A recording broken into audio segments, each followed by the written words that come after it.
আমার প্রিয় দেশবাসী, নমস্কার। মন কি বাতে স্বাগত জানাই, অভিনন্দন জানাই আপনাদের। দেশ এবং দেশবাসীর সাফল্যকে সামনে আনার এক শক্তিশালী মঞ্চ মন কি বাত। সম্প্রতি এমন সাফল্য প্রত্যক্ষ করল দেশ, দিল্লির গ্লোবাল এআই ইম্প্যাক্ট সামিট চলাকালীন। বহু রাষ্ট্রপ্রধান, শিল্পজগতের নেতৃত্ব, উদ্ভাবক এবং স্টার্টআপ জগতের সঙ্গে জড়িত মানুষজন এআই ইম্প্যাক্ট সামিটের জন্য একত্রিত হয়েছেন ভারত মণ্ডপমে। আগামী দিনে এআই শক্তির প্রয়োগ কিভাবে করবে দুনিয়া, সেই প্রসঙ্গে নির্ণায়ক হয়ে দেখা দিয়েছে এই শীর্ষ সম্মেলন। বন্ধুরা, শীর্ষ সম্মেলনে বিশ্ব নেতৃত্ব এবং প্রযুক্তি সংস্থার সিইওদের সঙ্গে মিলিত হওয়ার সুযোগ হলো আমার। এআই সামিটের প্রদর্শনীতে বিশ্ব নেতৃত্বকে অনেক কিছু দেখালাম আমি। দুটো বিষয় বিশেষভাবে উল্লেখ করতে চাই আমি। শীর্ষ সম্মেলনে এই দুটো পণ্য সারা পৃথিবী থেকে আসা নেতৃত্বকে খুব প্রভাবিত করেছে। প্রথম পণ্যটি ছিল আমুলের বুথে। এতে বলা হয়েছে কিভাবে পশুরোগের চিকিৎসায় আমাদের সাহায্য করছে এআই, আর কিভাবে 24x7 এআই এর সহায়তায় কৃষক নিজের ডেয়ারি আর পশুদের হিসাব রাখে। বন্ধুরা, দ্বিতীয় পণ্যটি যুক্ত ছিল আমাদের সংস্কৃতির সঙ্গে। গোটা বিশ্বের নেতৃত্ব এটা দেখে বিস্মিত হয়েছেন যে কিভাবে আমরা এআই এর সাহায্যে আমাদের প্রাচীন গ্রন্থ, আমাদের প্রাচীন জ্ঞান, আমাদের পাণ্ডুলিপি সংরক্ষিত করছি, আজকের প্রজন্মের উপযোগী করে তুলছি। বন্ধুরা, প্রদর্শনীতে দেখানোর জন্য বেছে নেওয়া হয়েছিল সুশ্রুত সংহিতা। প্রথম ধাপে দেখানো হয় যে কিভাবে প্রযুক্তির সহায়তায় আমরা পাণ্ডুলিপির ছবি সংশোধন করে সেটাকে পাঠযোগ্য করে তুলছি। দ্বিতীয় ধাপে এই চিত্রকে মেশিনের পড়বার উপযোগী বানানো হয়েছে। পরের ধাপে মেশিনের পাঠযোগ্য লিপি পাঠ করেছে এক এআই অবতার। এবং তার পরের ধাপে আমরা এও দেখিয়েছি যে কিভাবে এই অমূল্য ভারতীয় জ্ঞান বিভিন্ন ভারতীয় ভাষা এবং বিদেশি ভাষায় প্রযুক্তির সাহায্যে অনুবাদ সম্ভব। ভারতের প্রাচীন জ্ঞানকে আধুনিক অবতারের মাধ্যমে জানার ব্যাপারে বিপুল আগ্রহ দেখান বিশ্ব নেতৃত্ব। বন্ধুরা, এই শীর্ষ সম্মেলনে এআই ক্ষেত্রে ভারতের অদ্ভুত ক্ষমতা দেখার সুযোগ পেল দুনিয়া। এই সময় 3টে মেড ইন ইন্ডিয়া এআই মডেলও সামনে এনেছে ভারত। এখনও পর্যন্ত সবথেকে বড় এআই শীর্ষ সম্মেলন ছিল এটা। এই শীর্ষ সম্মেলন ঘিরে তরুণদের উৎসাহ আর উদ্দীপনা ছিল দেখার মতো। প্রতিটি দেশবাসীকে এই শীর্ষ সম্মেলনের সাফল্যের জন্য অভিনন্দন জানাই আমি। বন্ধুরা, আমি প্রায়শই বলি যে যারা খেলাধুলা করে তারা বিকশিত হয়। খেলা আমাদের একত্রিতও করে। এখন আপনারা টি-20 বিশ্বকাপের খেলা দেখছেন হয়তো, আর আমার দৃঢ় বিশ্বাস যে ম্যাচ দেখার সময় অনেকবার আমাদের নজর বিশেষ কোনো এক খেলোয়াড়ে আটকে যায়। জার্সি অন্য দেশের, কিন্তু নাম শুনে মনে হয় আরে এ তো আমাদের দেশের। তখন হৃদয়ের কোনো এক কোণে হালকা একটা আনন্দ অনুভব হয়, যেহেতু সেই খেলোয়াড় ভারতীয় বংশোদ্ভূত আর তিনি খেলছেন সেই দেশের হয়ে যেখানে বসত করছে তার পরিবার। তারা নিজের নিজের দেশের জার্সি পরে মাঠে নামেন এবং সম্পূর্ণ আন্তরিকতার সঙ্গে সেই দেশের প্রতিনিধিত্ব করেন। কানাডা দলে সর্বাধিক ভারতীয় বংশোদ্ভূত খেলোয়াড় আছেন। দলের অধিনায়ক দিলপ্রীত বাজওয়ার জন্ম পাঞ্জাবের গুরুদাসপুরে হয়েছিল। নবনীত ধালিওয়াল চণ্ডীগড়ের। এই তালিকায় হর্ষ ঠাকার, শ্রেয়াস মোবারের মতো বেশ কিছু নাম রয়েছে যারা কানাডার পাশাপাশি ভারতেরও গৌরব বৃদ্ধি করছেন। আমেরিকা দলের বেশ কিছু মুখ ভারতের ঘরোয়া ক্রিকেট থেকে এসেছেন। আমেরিকা দলের অধিনায়ক মোনাঙ্ক প্যাটেল গুজরাটের অনূর্ধ্ব-16 এবং অনূর্ধ্ব-18 দলের হয়েও খেলেছেন। মুম্বাইয়ের সৌরভ, হরমিত সিং, দিল্লির মিলিন্দ কুমার, এরা সকলে আমেরিকা দলের গর্ব। ওমানের দলে বেশ কয়েকজন মুখ আছেন যারা আগে ভারতের আলাদা আলাদা রাজ্যে খেলেছেন। যতীন্দর সিং, বিনায়ক শুক্লা, করণ, জয়, আশিসের মতো খেলোয়াড়রা ওমানের ক্রিকেটে শক্তিশালী ভিত। নিউজিল্যান্ড, ইউএই ও ইতালি দলেও ভারতীয় বংশোদ্ভূত খেলোয়াড়রা নিজেদের জায়গা করে নিচ্ছেন। এমনই কত কত ভারতীয় বংশোদ্ভূত ক্রীড়াবিদ আছেন যারা নিজের দেশের গৌরব বৃদ্ধি করছেন, সেখানকার যুবশক্তির কাছে প্রেরণা হয়ে উঠছেন। ভারতীয়তার এই তো বিশেষত্ব। ভারতীয়রা যেখানেই যান নিজের মাতৃভূমির শিকড়ের সঙ্গে জড়িয়ে থাকেন আর আপন কর্মভূমি অর্থাৎ যে দেশে বসবাস করেন তার বিকাশেও সহায়তা করেন। আমার প্রিয় দেশবাসী, যে কোনো বাবা মার কাছে নিজের সন্তান হারানোর থেকে বড় দুঃখ আর কিছুই হতে পারে না। শিশুকে হারিয়ে ফেলার কষ্ট তো আরও গভীর। কিছুদিন আগে আমরা কেরালার এক নিষ্পাপ শিশু আলিন সেরিন আব্রাহামকে হারিয়েছি। মাত্র 10 মাস বয়সে সে এই পৃথিবী ছেড়ে চলে গিয়েছে। কল্পনা করুন, ওর সামনে পুরো জীবন ছিল যা অকস্মাৎ শেষ হয়ে গেল। কত না স্বপ্ন আর আকাঙ্ক্ষা অসম্পূর্ণ রয়ে গেল। ওর বাবা মা যে কষ্টের মধ্যে দিন অতিবাহিত করছেন তা ভাষায় ব্যক্ত করা যায় না। কিন্তু এতটা গভীর বেদনার মধ্যেও আলিমের পিতা অরুণ আব্রাহাম এবং মা সেরিন এমন একটি সিদ্ধান্ত নিয়েছেন যাতে প্রত্যেক দেশবাসীর হৃদয় তাদের প্রতি সম্মানে ভরে উঠেছে। তারা আলিনের অঙ্গদানের সিদ্ধান্ত নিয়েছেন। এই একটি সিদ্ধান্ত থেকে বোঝা যায় তাদের চিন্তাভাবনা কতটা উদার ও ব্যক্তিত্ব কতটা মহৎ। একদিকে তারা নিজেদের সন্তান হারানোর শোকে নিমজ্জিত ছিলেন, কিন্তু পাশাপাশি অপরকে সাহায্য করার ভাবনায় তাদের হৃদয় পরিপূর্ণ ছিল। তারা চাইতেন কোনো পরিবারকে যেন এমন দিন দেখতে না হয়। আলিন সেরিন আব্রাহাম আজ আমাদের মধ্যে নেই, কিন্তু তার নাম দেশের অল্পবয়সী অঙ্গদানকারীদের মধ্যে যুক্ত হয়েছে। বন্ধুরা, সম্প্রতি ভারতে অঙ্গদান নিয়ে সচেতনতা ক্রমশ বাড়ছে। এতে সেই সব মানুষদের সাহায্য হচ্ছে যাদের এর প্রয়োজনীয়তা আছে। পাশাপাশি দেশের মেডিকেল রিসার্চও এতে শক্তিশালী হচ্ছে। অনেক সংস্থা এবং মানুষ এই ক্ষেত্রে অসাধারণ কাজ করছেন। বন্ধুরা, কেরালার আলিনের মতোই এমন অনেক মানুষ আছেন যারা অঙ্গদানের মাধ্যমে কাউকে নতুন জীবন প্রদান করছেন। যেমন দিল্লির লক্ষ্মী দেবীজি, তিনি গত বছর কেদারনাথ যাত্রা করেছিলেন। এর জন্য তাকে 14 কিলোমিটার ট্রেকিং করতে হয়েছিল। আপনারা শুনে বিস্মিত হবেন যে উনি এই যাত্রা হার্ট ট্রান্সপ্লান্টের পর করেছিলেন। তার হৃদযন্ত্র কেবল 15% কাজ করছিল। এই অবস্থায় তিনি এক ডোনারের হার্ট পেয়েছিলেন যার মৃত্যু হয়েছিল। এরপর তো তাঁর জীবনই বদলে গেল। পশ্চিমবঙ্গের গৌরাঙ্গ ব্যানার্জি 2 বার নাথুলা গিয়েছেন, যার উচ্চতা সমুদ্রপৃষ্ঠ থেকে 14,000 ফুট। আর গুরুত্বপূর্ণ বিষয় হল তিনি এই অভিজ্ঞতা অর্জন করেছেন তার লাং ট্রান্সপ্লান্টের পর।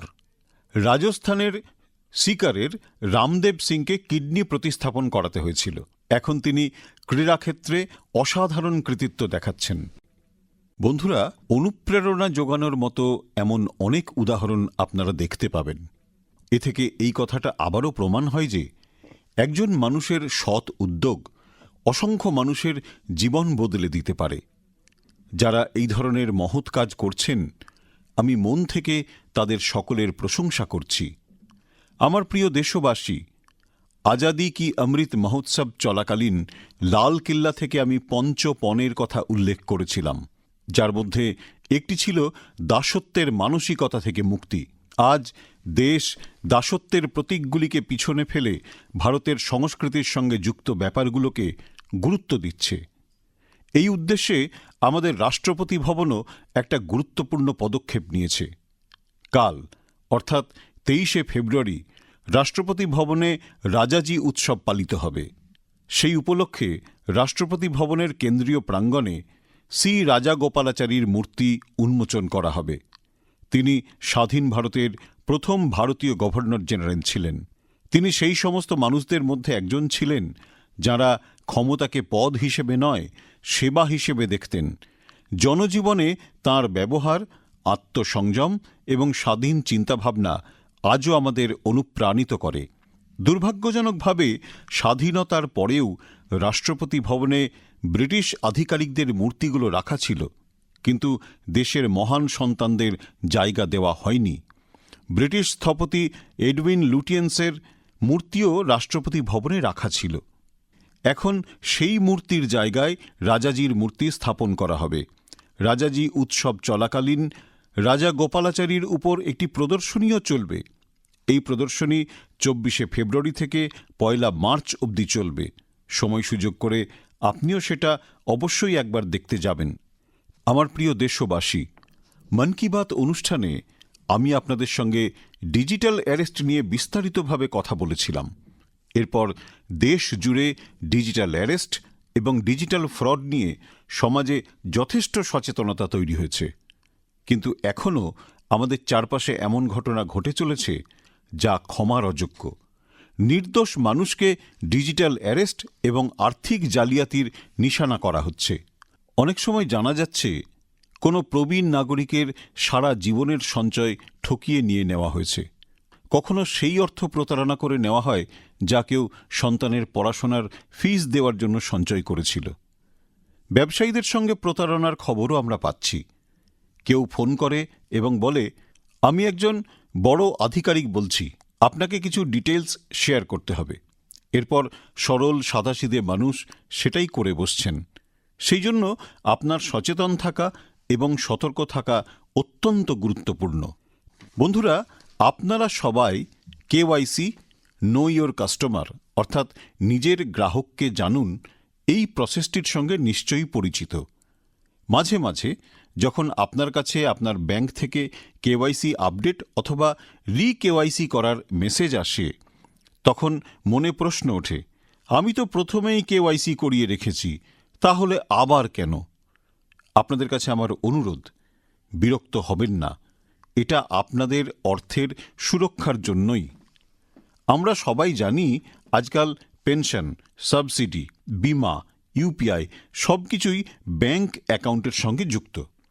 এই জন্যই ব্যাংক মাঝে মাঝে কেওয়াইসি করায়, যাতে আপনার ব্যাংক অ্যাকাউন্ট সুরক্ষিত থাকে।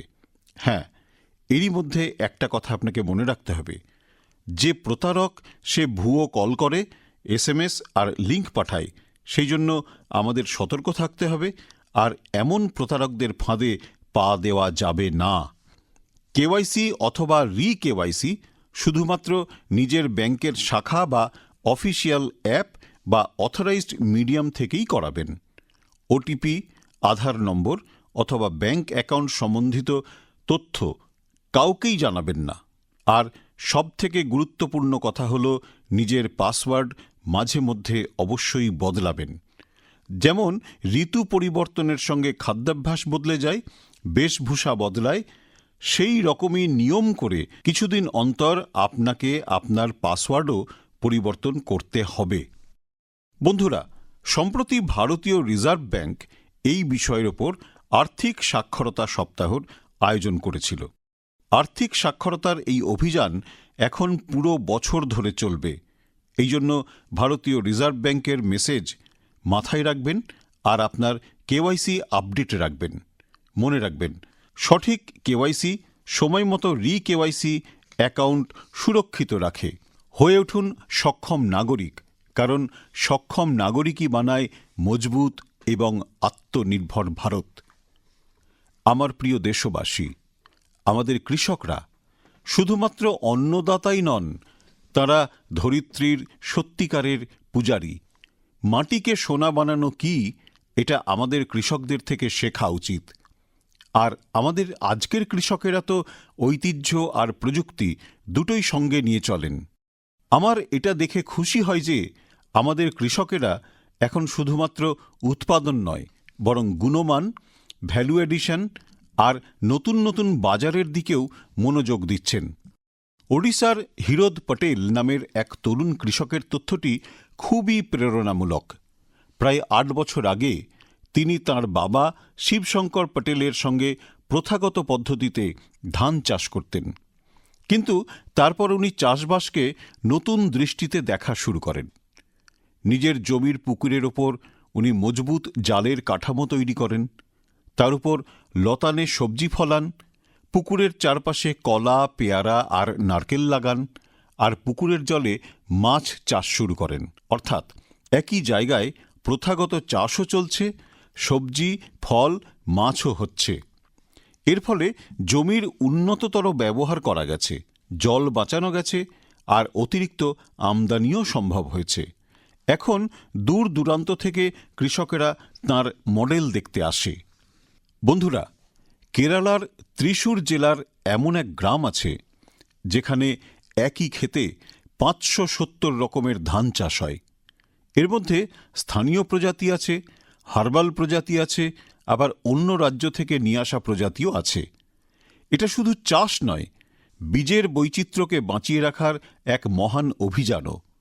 আমাদের কৃষকদের পরিশ্রমের ফল পরিসংখ্যানে স্পষ্ট। ভারত আজ বিশ্বে সবথেকে বড় চাল উৎপাদনকারী দেশ। 15 কোটি টনের উপর চাল উৎপাদন কম কথা নয়। আমরা আমাদের প্রয়োজন পূরণ করে বিশ্ব ফুড বাস্কেটেও যোগান দিচ্ছি। বন্ধুরা, এখন তো কৃষিজ পণ্য অত্যন্ত সহজে আকাশপথে বিদেশে পৌঁছে যাচ্ছে। কর্ণাটকের নঞ্জনগুড কলা, মহীশূর পানের পাতা, ইন্ডি লেবু মলদ্বীপে পাঠানো হয়েছে। এই কৃষিপণ্য তার স্বাদ ও গুণমানের জন্য প্রসিদ্ধ এবং তাদের জিআই ট্যাগও দেওয়া হয়েছে। আজকের কৃষকরা কোয়ালিটি চান, কোয়ান্টিটিও বাড়াচ্ছেন, আর নিজেদের পরিচয়ও তৈরি করছেন। আমার প্রিয় দেশবাসী, গত বছর এই সময় মহাকুম্ভর সেই আশ্চর্য চিত্র আপনাদের নিশ্চয়ই মনে আছে। সঙ্গম তটে উপচে পড়া জনস্রোত, বিশ্বাসের প্লাবন আর স্নানের সেই পবিত্র মুহূর্তে যেন ভারত তার নিজের সনাতন চেতনার মুখোমুখি হচ্ছিল। বন্ধুরা, মহাকুম্ভর ওই ধারা, ওই মাঘ মাস, ওই শ্রদ্ধার ধ্বনি যখন উত্তর থেকে দক্ষিণের দিকে এগোতে থাকে, তখন তা এক নতুন রূপ নেয়। বন্ধুরা, কেরালাতে ভারতপুঝা নদীর তীরে তিরুনাবায়াতে এক প্রাচীন পরম্পরা রয়েছে, মামাঙ্গম। একে বহু মানুষ মহা মাঘ মহোৎসব বা কেরালা কুম্ভ বলে থাকেন। মাঘ মাসে পবিত্র নদীতে স্নান আর ওই মুহূর্তটিকে চিরস্মরণীয় করে রাখা হল এই উৎসবের মূল মন্ত্র। সময়ের সঙ্গে সঙ্গে এই পরম্পরা হারিয়ে গিয়েছিল। প্রায় 250 বছর ধরে এই উৎসব সেইভাবে পালিত হচ্ছিল না যেমনটি আগে হতো। কিন্তু আজ আমাদের দেশ আবার আমাদের ঐতিহ্যকে চিনতে পারছে। ইতিহাসের পুনরাবৃত্তি হচ্ছে। এবার কোনো রকম ঘোষণা ছাড়াই কেরালা কুম্ভ সফলভাবে আয়োজিত হয়েছে। মানুষ একে অপরকে এ সম্বন্ধে বলেছেন, জনে জনে সংবাদ পৌঁছে গেছে, আর দেখতে দেখতে শ্রদ্ধাবনত মানুষ তিরুনাবায়াতে পৌঁছে গেছেন। বন্ধুরা, মহাকুম্ভই হোক বা কেরালা কুম্ভ, এ কেবল স্নানের উৎসব নয়, এ স্মৃতির পুনর্জাগরণ, এ সংস্কৃতির পুনর্জাগরণ। উত্তর থেকে দক্ষিণ নদী আলাদা হতে পারে, উপকূল আলাদা হতে পারে, কিন্তু বিশ্বাসের ধারা এক, এটাই ভারত। বন্ধুরা, আমাদের দেশে সেই মানুষরাই সর্বদা জনগণের হৃদয়ে বাস করেন, যারা সমাজের কল্যাণের জন্য কাজ করেন। নিজেদের ভালো কাজগুলোর মধ্যে জনসাধারণকে প্রাধান্য দেন। আম্মা জয়ললিতাজি এমনই এক জনপ্রিয় নেত্রী ছিলেন। 24শে ফেব্রুয়ারি তাঁর জন্মদিন। তামিলনাড়ুর মানুষের সঙ্গে তাঁর কি গভীর সম্পর্ক ছিল তা আজও আমার সে রাজ্যে গেলে চোখে পড়ে। আম্মা জয়ললিতাজির কথা উঠলেই তামিলনাড়ুর লোকদের চেহারা উজ্জ্বল হয়ে ওঠে। আমাদের নারী শক্তির সঙ্গে তাঁর যোগ তো আরও বিশেষ ছিল। এটা এই জন্যেই আরও হয়েছে কারণ সরকারে থাকার সময়ে তিনি মা, বোন এবং কন্যাদের জন্য বেশ কিছু প্রশংসনীয় কাজ করেছেন। রাজ্যে আইন ব্যবস্থাকে সফল রাখার জন্যেও তিনি বিশেষ পদক্ষেপ নিয়েছিলেন। দেশভক্তি তার অন্তরে পরিপূর্ণ ছিল। তার সঙ্গে ভারতের সাংস্কৃতিক ঐতিহ্য নিয়েও তিনি ছিলেন গর্বিত। আম্মা জয়ললিতাজির সঙ্গে যত দেখা সাক্ষাৎ, যত কথাবার্তা হয়েছে, তাঁর সব স্মৃতি আজও আমার মনে একেবারে সজীব রয়েছে। গুজরাটে 2002 এবং 2012 সালে অনুষ্ঠিত আমার দুটি শপথগ্রহণ অনুষ্ঠানেই তিনি যোগ দিয়েছিলেন। আমরা দুজনেই যখন নিজের নিজের রাজ্যের মুখ্যমন্ত্রী ছিলাম তখন গুড গভর্নেন্স জাতীয় বিষয় নিয়ে প্রায়ই আমাদের মধ্যে কথাবার্তা হতো। আম্মার চিন্তাধারা একেবারে স্পষ্ট ছিল এবং বিচার বিবেচনাও ছিল অত্যন্ত পরিণত। এ ছিল তার একটি বড় বৈশিষ্ট্য। বেশ কয়েক বছর আগে পোঙ্গলের পবিত্র উৎসবের সময়ে তিনি আমাকে একবার মধ্যাহ্নভোজনের জন্য চেন্নাইতে আমন্ত্রণ করেছিলেন। তাঁর সেই স্নেহভরা অনুভব আমার কাছে অবিস্মরণীয় হয়ে আছে। আবার একবার আমি তার উদ্দেশ্যে বিনম্র শ্রদ্ধা জানাই। জয়ললিতা আবার গলক্ক ইয়েন নিনৈবঞ্জলিগল সমুদায়ত্তিরক্কু আবার অট্রিয় সেবি ইয়ঙ্গম নিনৈবিল ইরুক্কুম। জয়ললিতাজির জন্য আমার শ্রদ্ধা, জনগণের জন্য তাঁর সেবা, তাঁর কাজ চিরকাল স্মরণে থেকে যাবে। আমার প্রিয় দেশবাসী, এখন আমি কথা বলবো আমার প্রিয় সম্ভাবনাময় ছোট বাচ্চাদের সঙ্গে। সেই সব বাচ্চা এই সময়ে যাদের পরীক্ষা চলছে। আমার বিশ্বাস তোমরা নিশ্চয়ই এ মাসের শুরুতে পরীক্ষা পে চর্চা অনুষ্ঠানটি দেখেছ আর তা থেকে কিছু শিখতেও পেরেছ। কিন্তু তারপরেও আমি জিজ্ঞাসা করব, পড়াশোনার জন্য তোমরা বেশি টেনশন নিচ্ছ না তো? আমার প্রিয় ছোটরা, তোমরা তো সবাই এক্সাম ওয়ারিয়ার্স। আমার বিশ্বাস যে তোমরা সকলেই খুব মন দিয়ে পরীক্ষার প্রস্তুতি নিচ্ছ। হ্যাঁ, এই সময়ে একটু ভয় পাওয়াও খুবই স্বাভাবিক। কখনো মনে হয় সব মনে থাকবে কি থাকবে না, আবার কখনো চিন্তা হয় সময় কম পড়ে যাবে না তো। তোমরা একা নও, সব প্রজন্মের বাচ্চারাই এরকম দুশ্চিন্তায় ভুগেছে। মনে রাখবে, তোমাদের গুরুত্ব কিন্তু মার্কশিট দিয়ে ধার্য হবে না। কাজেই নিজের ওপরে ভরসা রাখো। যা পড়েছ সেটাই পুরো মন দিয়ে লেখো, আর যেটা পারলে না সেই প্রশ্নটিকে মনকে ভারাক্রান্ত করতে দেবে না। আরেকটি কথা, নিজের বাবা মা শিক্ষকদের সঙ্গে কথা বলতে থাকো। তাঁদের কাছে তোমার প্রচেষ্টাই তোমার পরিচয়, নম্বর নয়। তোমরা পরিশ্রম করলেই তাঁরা খুশি থাকেন। আমার পুরো ভরসা আছে যে তোমরা পরীক্ষাতেও সফল হবে এবং সেই সঙ্গে নিজেদের জীবনেও সাফল্যের নতুন উচ্চতায় পৌঁছতে পারবে। বন্ধুরা, এখন রমজান চলছে। এই পবিত্র মাসের উপলক্ষে আমি সকলকে শুভকামনা জানাই। কিছুদিন পরেই আসছে হোলির পরব, অর্থাৎ রং গুলাল আর হাসি খুশি আনন্দে ভরা সময় দুয়ারে হাজির। আপনারা সকলে নিজেদের পরিবার এবং আপনজনদের নিয়ে সানন্দে সকল উৎসব উদযাপন করুন। আর হ্যাঁ, কিছু মন্ত্র সবসময় মনে রাখবেন, যেমন ভোকাল ফর লোকাল। আমাদের হোলি কিংবা অন্যান্য উৎসবে এমন অনেক জিনিস ঢুকে পড়েছে যা আদতে বিদেশি। এদের উৎসব থেকে, হোলি থেকে দূরে রাখুন। যা স্বদেশী তাকেই গ্রহণ করুন। যখন আপনারা স্বদেশী জিনিস কেনেন তখন তার মাধ্যমে দেশকে আত্মনির্ভর করে তোলার অভিযানকেও শক্তি যোগান। বন্ধুরা, মন কি বাতের জন্য প্রতি মাসেই আমি আপনাদের অনেক পরামর্শ পাই। আপনাদের পাঠানো সেই সব বার্তা দেশের নানান কোণে লুকিয়ে থাকা বহু অনন্য প্রতিভার সন্ধান মেলে। নিজের সংকীর্ণ স্বার্থের বাইরে গিয়ে সমাজের জন্য কিছু করতে পারার অনেক প্রেরণাদায়ক কাহিনী আপনাদের মাধ্যমে সারা দেশের মানুষের কাছে পৌঁছে গেছে। আপনারা এভাবেই নিজেদের প্রয়াস বজায় রাখবেন। আমি আপনাদের বার্তার অপেক্ষায় থাকব। আবার একবার আপনাদের এবং আপনাদের পরিবারকে আমি আসন্ন উৎসবের মরশুমের জন্যে অজস্র শুভকামনা জানাই। অনেক অনেক ধন্যবাদ। নমস্কার।